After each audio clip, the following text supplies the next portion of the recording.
Yes. But I can tell the difficulty. Yes, sir. Yes, sir. Who instructed the catch? Asha, the lady is called Asha. And we must expose it. What if I may just explain that Mr. Okash has come to court and actually admitted that he did not have proper instructions from OCP Kenya Limited. He had indicated that he had an email from the company giving him instructions.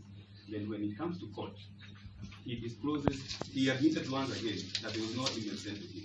He has given a number of an Aisha somebody who is also not a member of this particular company. I don't represent the company, but the questioning along the lines of an application has been withdrawn on the basis that Mr. Okash clearly admitted that he did not have instructions of the company would then be prejudicial to us because it has been said and it is on record. The High Court file is available. What did Mr. Okash withdraw? Just hold on. Listen to the question carefully. What did he withdraw? The application or the affidavit? An application for contempt. But not the affidavit. It is attached to the affidavit. The application is attached to the affidavit. He's the one who saw the Which is okay. He saw the affidavit. Mr. Okash saw the affidavit. He deposed on the affidavit. I think it is better if you listen again. What was withdrawn is that it is the application. The affidavit remained because it was sworn on oath before a commissioner. And if the commissioner kept a copy like we usually do, that copy should be somewhere. Isn't that what we advocates do? We keep a copy for our records. Somebody has sworn and gone away with this copy. The affidavit was not withdrawn. Unless you want, yes. The application is supported by an affidavit, so that the application has to stand on its own. We are also wondering how Mr. Okash had instruction for a company that is then again saying that he does not have those instructions. And that company has actually written a letter that was submitted to court through senior counsel, saying that they did not instruct Mr. Okash, so that whatever he has said in those affidavit is, I think to say the least, fraudulent. Relying on that will actually be very prejudicial to everyone here. I've heard you, Mr.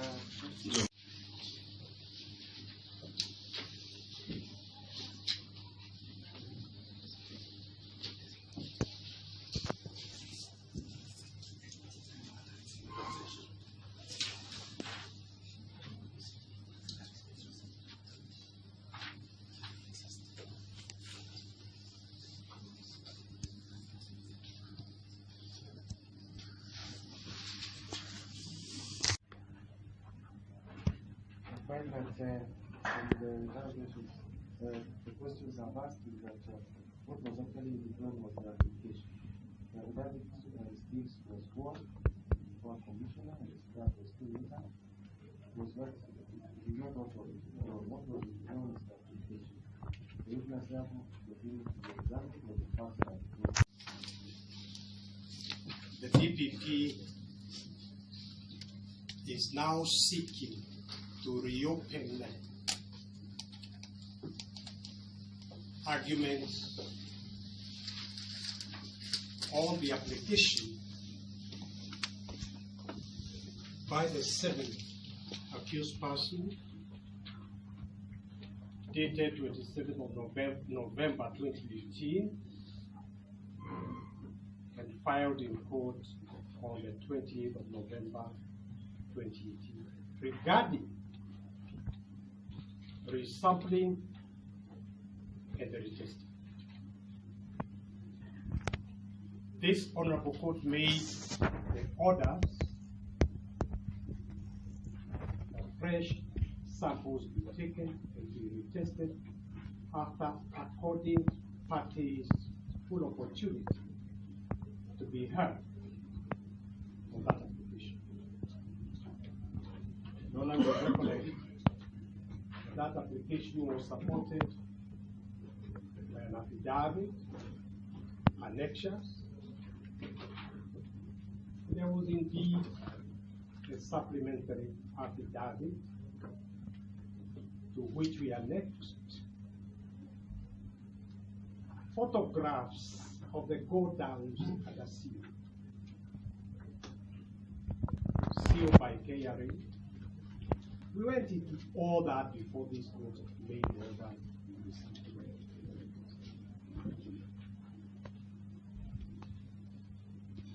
Your Honor, the current orders were very specific.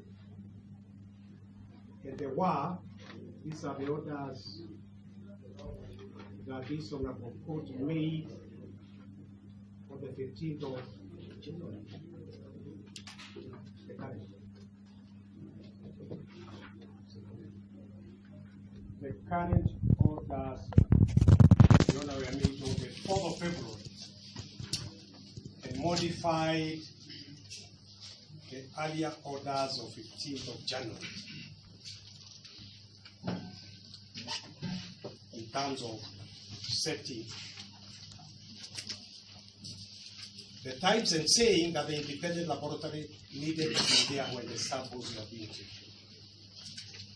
So that the original orders of 15th of January specifically say fresh tests for mercury to be undertaken on samples to be collected from the fertilizer consignment described in the bill of lading of 28th of November 2017 and shipped on board MV Buktek, still held at Boloes Transport and Logistics warehouses under seal. So there cannot be any doubt whatsoever, Your Honor, about the consignment held under seal in Boloes warehouses, so that the summoning of Nguyo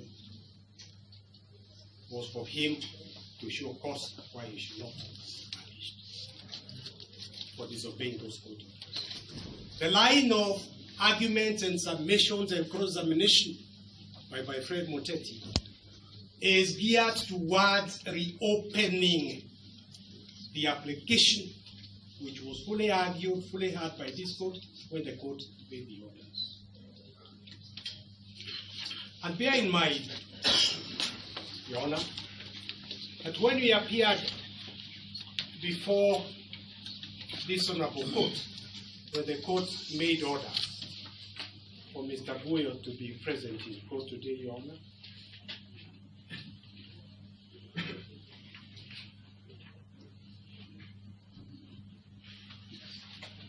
when we appeared last time, when this honorable court made orders that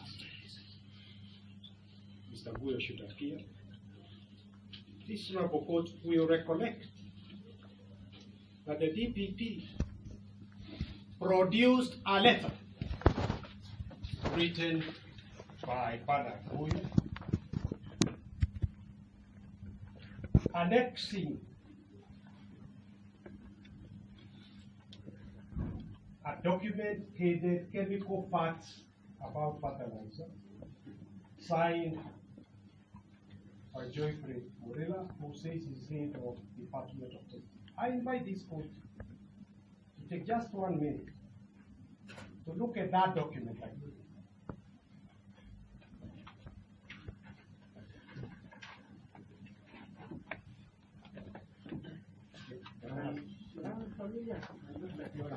When I go there, I look at all the You know, the point I'm making is that he was talking about chemical changes, all manner of things. The paragraph 1 is about hydroscopy. Is it profound?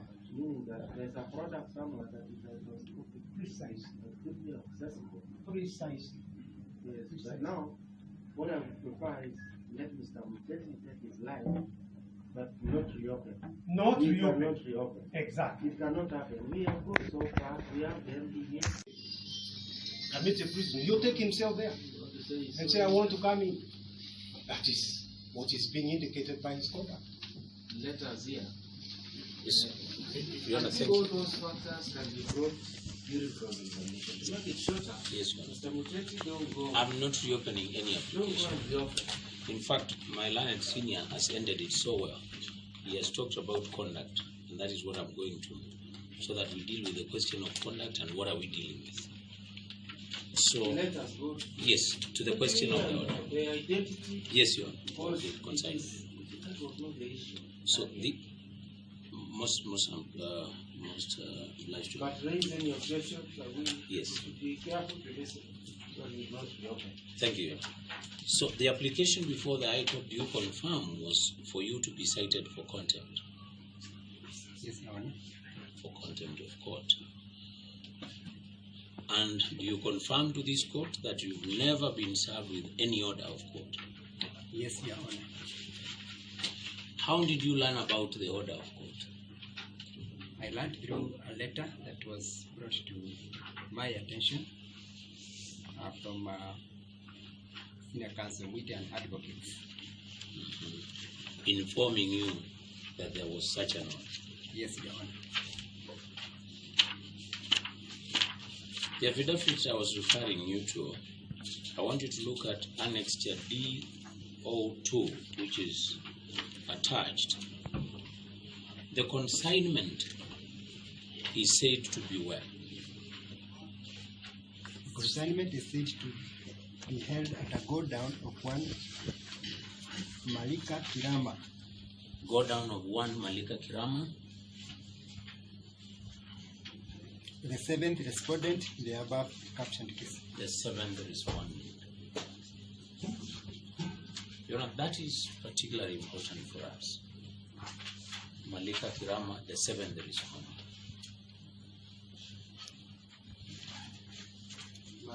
Malika Kirama is actually one of the accused persons. He should be the ninth accused person. But in the documents filed in the High Court, he is described as the seventh respondent. And the seventh respondent, the record before you would show is Benson Obiorogesa. Now, this consignment, do you know where Malika's warehouses are? No, Your Honor. Who informed you that the consignment, the alleged consignment, is under seal? Your Honor, from the communication taken together with the order, Yes. and the reports of inspections Reports of inspections by who? by the people that had visited the places. Your officers or whose officers? It was a joint team of officers from Kebs and other agencies. A joint team of officers from your end and other agencies. Learned Counsel Muite has referred to a letter that you wrote, and I want you to confirm whether indeed this is authored by yourself. The letter is dated 22nd of February 2019. Do you see that letter? Yes, Your Honor. All that by myself. And this is on the question of retesting. Fertilizer retesting. Fertilizer retesting. Okay. The contents appearing on page 2 of that document is authored by whom? Ordered by one Geoffrey K. Murira. Geoffrey K. Murira. Geoffrey K. Murira, what is this designation in your organization? Your Honor, he is the head of the testing laboratories. Do you conduct testing yourself? No, Your Honor, I do not conduct testing. Do you have the capacity as a person to do the testing? No, Your Honor, I do not have that capacity. So when Murira wrote this to you, who had requested for it?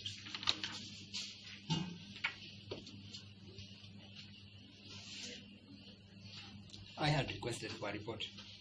From your officers. Yes. And this is the report you got. Yes, Your Honor. And this is the report that you forwarded to the Director of Public Prosecutions. Yes, Your Honor. From the representation made to you by Murira, did you direct any other officer to undertake the testing? No, Your Honor. Okay. Why? Your Honor, the report that I received was in advice regarding what happens for a fertilizer if it is stored in in one place for a long time. But it did not relate to the question that I had at hand of establishing whether that fertilizer is the same one that we had tested last year. Okay. So that was the technical advice given to you. Yeah. What is your training? Your Honor, I am an engineer, textile engineer. Textile engineer. Which university? Moi University, Your Honor.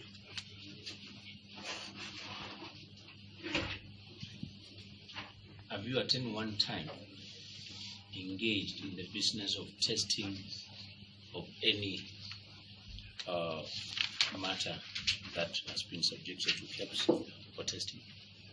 No, Your Honor, never been able to test.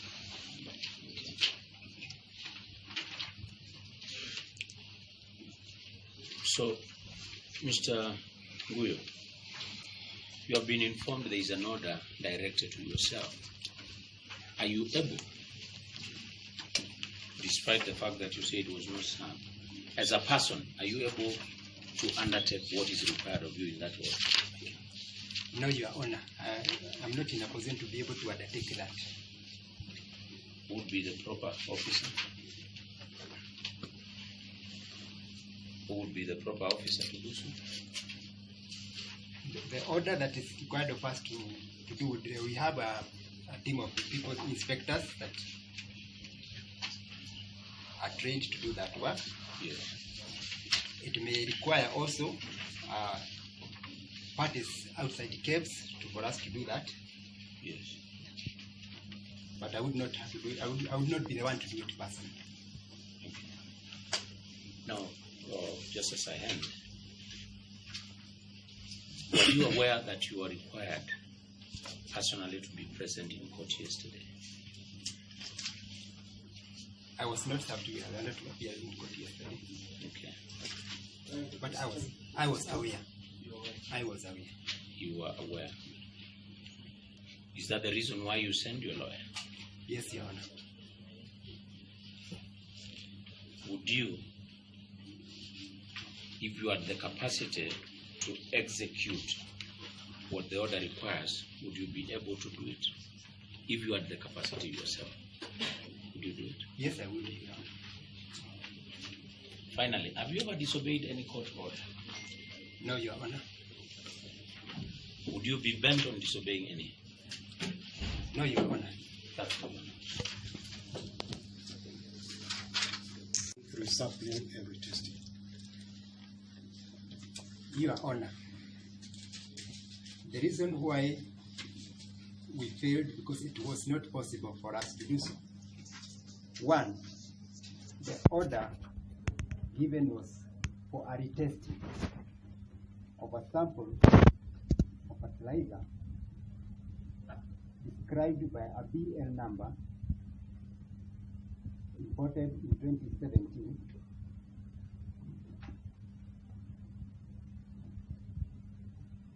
and said to be in a particular warehouse.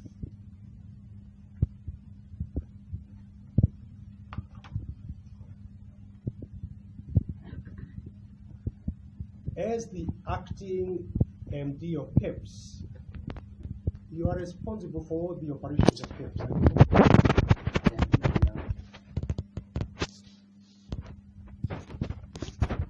And you have offices in Mombasa.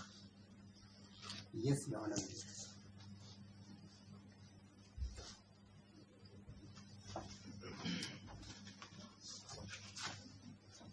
You are aware that when fertilizer comes, it comes in bulk and bagged in the hull of the ship. You are aware of that? I am aware in some cases no. In this particular case, the documentation, Mr. Nguyo, shows that your officers in Mombasa went and collected samples from the consignment when the ship docked. Yes, Your Honor.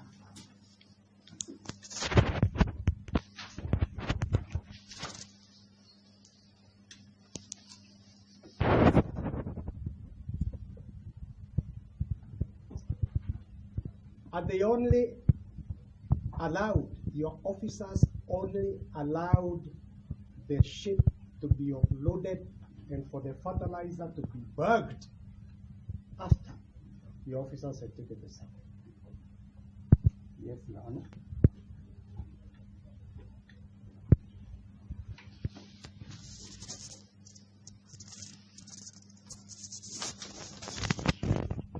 So in the case of this particular consignment that is the subject matter of the attempted murder charges, you are aware the fertilizer came in the hull of the ship and bagged.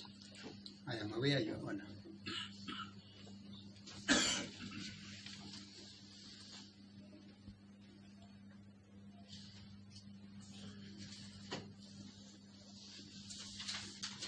You're also aware that in this particular case of this fertilizer, after the bagging, the fertilizer in bags was placed in warehouses, not to be released until you had done the test. Not aware of that, Your Honor. You are not. Have you gone through this file? Some bits of it, Your Honor. Do you want time to go through it thoroughly and come with the documents, Epana? Because what you are telling the court is not correct according to the documents produced. I may need that, Your Honor. Your Honor, this is so important. If he doesn't know and he wants time to go and study the file and come with the file, I would rather we did that.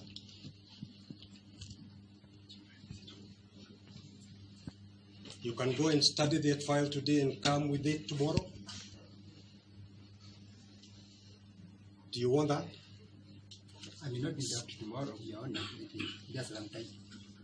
Look,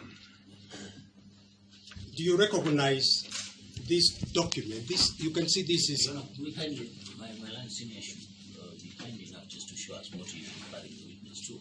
I'm referring him to his own document, Kenya Bureau of Standards.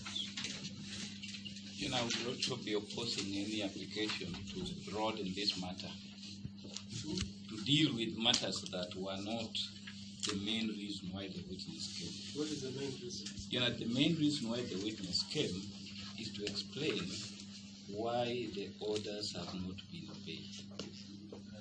Yes, but not to wish away the orders.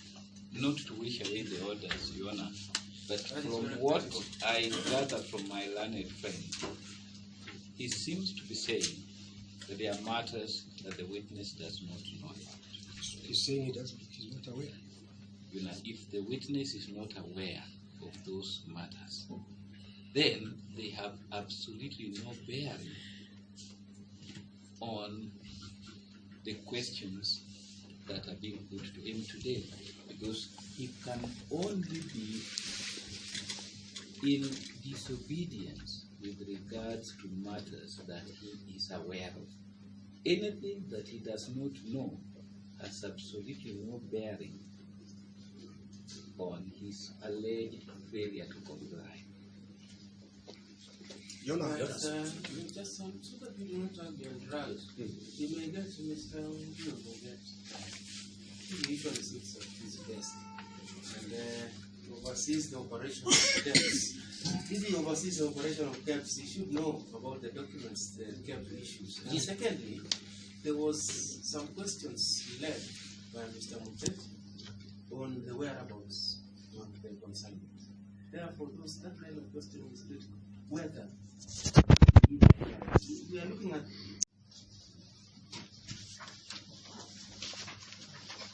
Do you see these photographs? You can see police officers, Yes, Your Honor. and you can see they are taking samples. You can see the bags here, or the fertilizer. You can see with your naked eyes. You can see Bolowe Logistics. I can see. Mr. Nguyo, I put it to you that the multi-agency team that included Kebs officials collected 2 bags of 50 kg each on the 19th of June, 2020.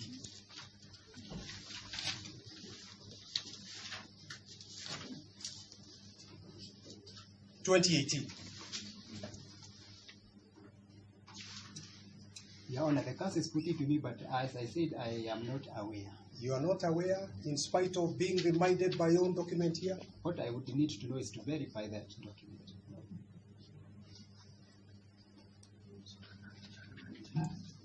I put it to you, Bernard, that you are aware that this fertilizer was locked. This multi-agency team on the 19th of June put locks and seals on Bolowe warehouses where this fertilizer is kept. Your Honor, I cannot refute that. What I'm saying is that for the documentation, I need I'm not talking about documentation. Are you aware that the multi-agency team that collected the samples on the 19th of June 2018 sealed the godowns? I am aware of the seals, I am aware of the multi-agency team. What I'm not aware of is the sample. You are aware of the seals.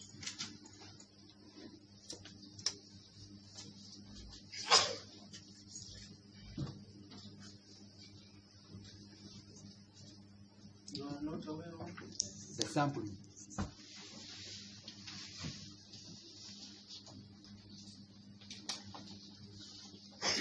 Has anybody told you that the seals have been broken? No, Your Honor.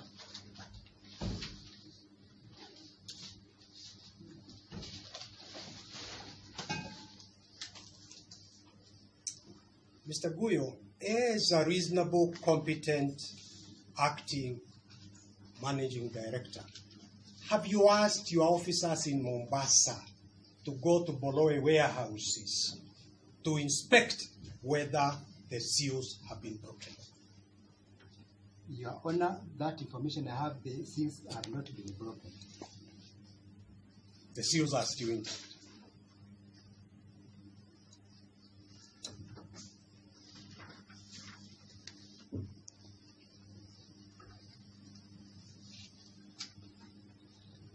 When this court gave orders for fresh samples to be taken and to be retested, did you instruct your Mombasa office to comply with the orders of this court by going there to facilitate the taking of the fresh samples? Your Honor, for me to do that, based on the content of the order, the fertilizer to be sampled is described by a bill of lading number. We needed to be able to know this fertilizer by the bill of lading number, because the fertilizer that was described by that bill of lading number had been released long before. So, linking the fertilizer that we were directed to the bill of lading number was not possible. So for me, I would not be able to direct officers to go and sample something that I know the court may not be properly advised on. Bernard, the court is always properly advised. You are aware that the consignment of fertilizer in this bill of lading, as is shown by the bill of lading, was 5,448 tons. You are aware of that? I am aware of that.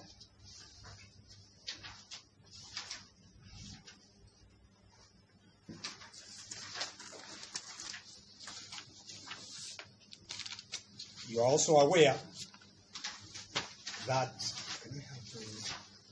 you're also aware. Yeah. You're also aware before you became MD, in a letter dated 1st of March, I'm looking at page 16 in our notice of motion, in our application.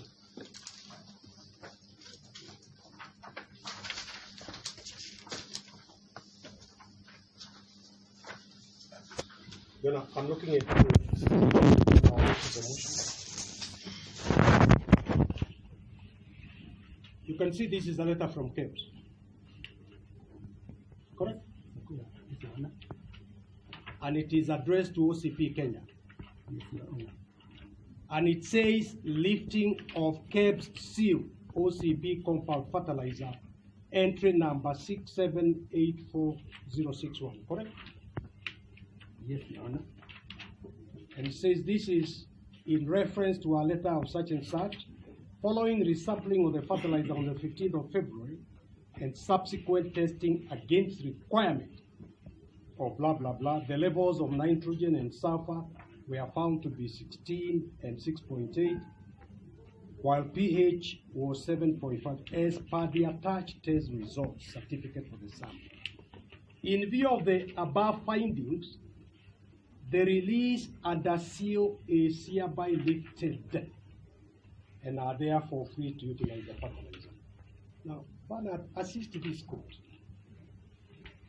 The entire consignment was held under seal 5,438 tons until the 1st of March, when you said the seals could be lifted and OCP could sell. Correct? Yes, Your Honor.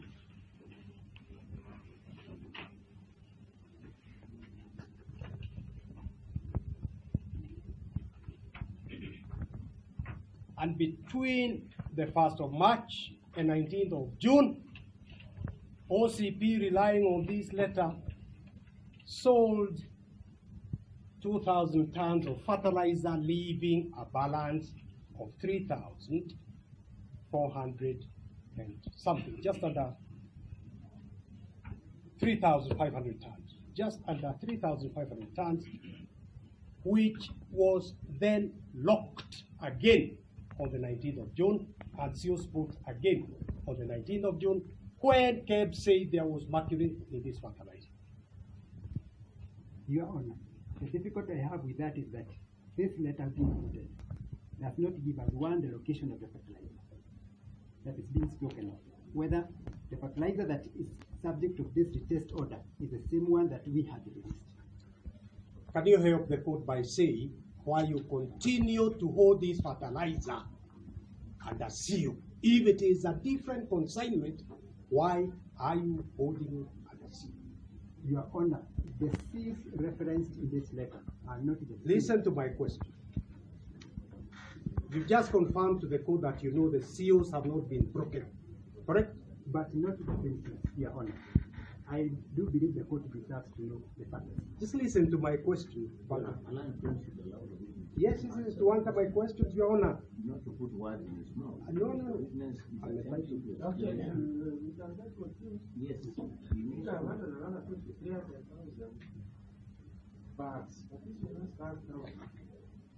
So we need to be clear on the seas. By the shipping line, only associated with a particular consignment at the point when you have the consignment by the ship and the document.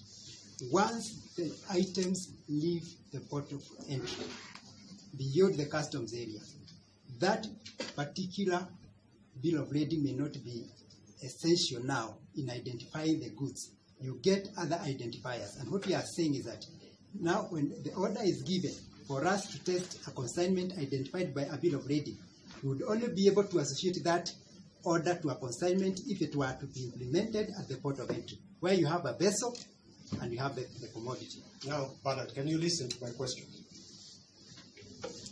Nothing, fertilizer cannot leave the port of Kilindini without clearance from the Kenya Bureau of Standards. Is that correct? Yes, Your Honor.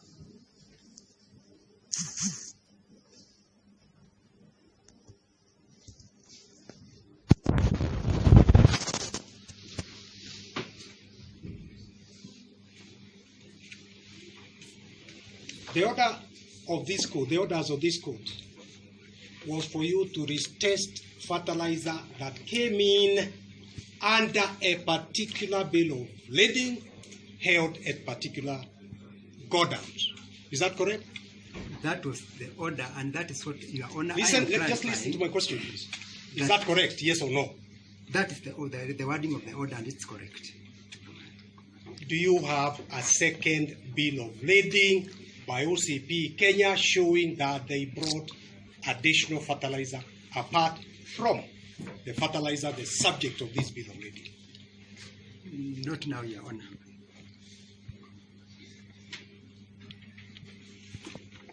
So, Bernard, you are misleading this court in suggesting that this fertilizer could be different. Putting it to you, fertilizer 5,500 tons, 2,000 tons released, 3,500 tons locked on the 19th of June on the orders of Kebs. No, Your Honor, I am not misleading the court. I am basically saying the identity of the fertilizer as given in the order could not be correlated with the fertilizer which we were directed to test. Are you prepared, Bernard? Are you prepared to respect the orders of this court by going to test the fertilizer held in Boloe godowns, which was imported under this bill of lading? That is what the court order directs you to do. I am prepared to give to respect the court order. Indeed, we do respect court orders. What I am asking the court to acknowledge, from our perspective as technical people, is that for a sample to be related with a consignment, there has to be an unbroken chain of custody. In this particular case, we have a consignment that we released with reference to a bill of lading. Location changes, time changes, the custody changes. We are having a problem saying that this is the same fertilizer that came by this bill of lading. But no one has asked you to say all that. The order of the court is that you retest, you resample, and you retest the fertilizer held in Boloe warehouses, which came under the consignment of the particular bill of lading which is specified in the court order. What is your difficulty in doing that?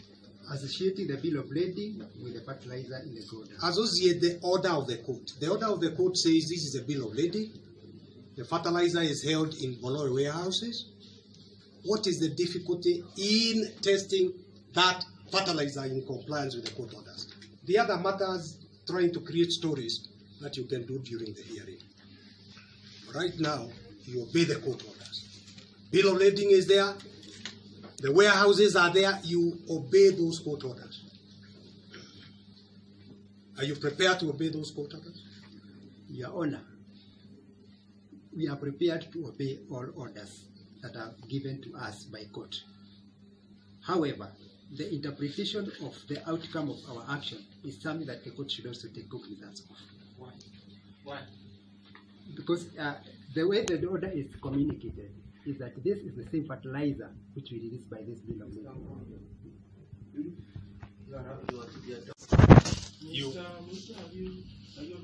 Yes, I'm almost done. Now, just one question as I sit down, Mr. Nguyo.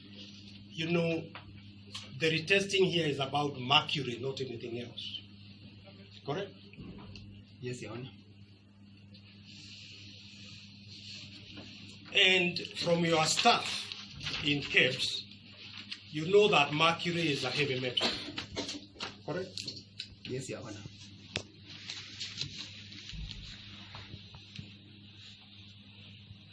You are aware, Mr. Nguyo, you know that mercury actually will last for hundreds of years. I'm not aware, Your Honor. the lifetime of mercury. Okay, proceed. You don't. Engineer Nguyo is not aware. You are not aware that mercury lasts for hundreds of years. When Morira, you are head of laboratory, when he was talking about retesting here, this letter, it's you who signed this letter, isn't it? Yes, Your Honor. Morira doesn't mention mercury, does he? No, Your Honor. Yes.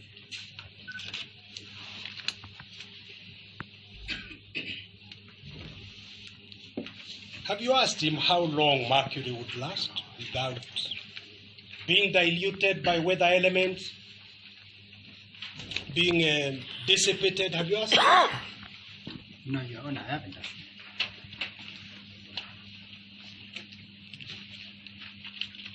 In your letter, you do not mention in this letter, you give the reasons for not complying with the court order as the possible changes because of the storage of the fertilizer. That's what Mulera is saying, isn't it? Not, Your Honor. Read it to the court. These are not the reasons for not obeying the court order. Read these reasons that he gives. I can read out. Yes, read out. The Kenya Bureau of Standards would like to state the following as far as order to retest fertilizer is concerned. As far as order to retest fertilizer, what does that communicate to you? Does it not communicate to you that what he is saying are his reasons for not retesting? He's mentioning retesting. If the product is kept in stores for a long time, it may have several chemical changes, and it talks of microscopic properties and alternation of product properties, but has not said that that is the reason for not retesting. So why were you writing this letter? Facts on retesting fertilizer. Your letter says fertilizer retesting. Mr. Nguyo, I put it to you that in this letter there was no mention about any tashwishi regarding what fertilizer was to be resampled and retested. Your Honor, whereas it's not mentioned in this letter is not specific to a request on this particular consignment, because as it is, this consignment for me it is unknown. This letter is not with respect to this particular consignment that that product. Why do you think your lawyer, the DPP, produced this letter in this particular case? This is the letter that was handed over. You are now saying to the court that your letter related to some other fertilizer. Is that what you are telling the court? The fertilizer that was indicated in the bill of lading, because this fertilizer in this quotation do not know for how long it's been there. So you are. Who asked you whether it was relevant, how long it has been there? Like we must be. No, that for me was internal consultation with my technical team. Yeah. So it's not because I was the directed. wrong question. How long has it been there when you were looking at the road? And you wrote to the DPP, and the letter was produced in court here. Mr. Nguyo, I put it to you that given the attitude you continue exhibiting in this honorable court, even if you are saying that you are prepared to comply with the orders of this court, the only appropriate punishment to you is to send you to Kamiti. Observe. By prosecuting those who are thought to have offended, they were gone the other side of the law. And I commented on the conduct of the prosecution in the investigative laws. Of course, I know that we did not serve the summons as well. It was said that somebody picked them, and it is true. But I cited while proceeding that one copy is here. So, and you are told somebody kept it just failing to instruct the investigating officer. Then I ignored it for reasons that You are now pleased with respect, if you allow. it is here. Yes, No, we are not going to go back. Just listen up. what I want to say is, you shut this side so that we can go to the real issue. Yes, Your Honor. Yeah. Because what is critical is the supremacy of the law and not about whether or not In fact, somebody can just only some judging you can protect yourself. Yes. It is not about saying that we can defend Mr. Nguyo like Mr. Arwa is doing every, or that somebody can decide and say, I'm not going to instruct the investigating officers to serve something. I'm going to have them fly in the desk. Because we found out when it comes to content, mere awareness of the orders is enough. Mere knowledge. Therefore, even if service cannot be effected because the person to effect, it's not the fault, it is not the litigants. Because that is what we've had. Now we are going to quickly go to what is critical. We have had Mr. Nguyo. Your Honor, if you allow me. Yes. And therefore, yes. There's a matter which